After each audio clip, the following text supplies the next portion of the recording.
ruhni jasaddan chiqishi birodarlar oyoqdan boshlanadi. Sekin ko'tariladi. Ko'tarilib halqumga keladi. Kalla idza balagatil taraqi.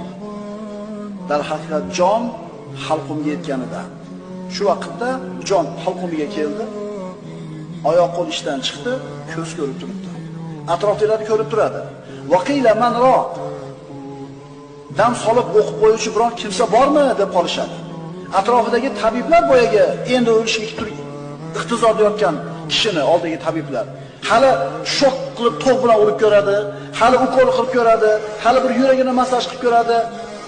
Ammo u vazonna annahu firoq. Boyaga kishi bilib turibdi bu firoq ekanligini. Ukoli ham, elektr toki ham, yuragini massaj qilishi ham foyda bermaydi. Vazonna annahu firoq. Chunki mashay keldida jon. Oiladan, farzanddan, do'sti birodardan, moli dunyodan, shahvat, huzur, halovatdan ajralish ekanligini tushundi. Shu holatini o'ylang-da shu odamni. Bir kun shu kunga kelamiz birodarlar siz bilan biz ham. Shunda nimalarga pushaymonsiz?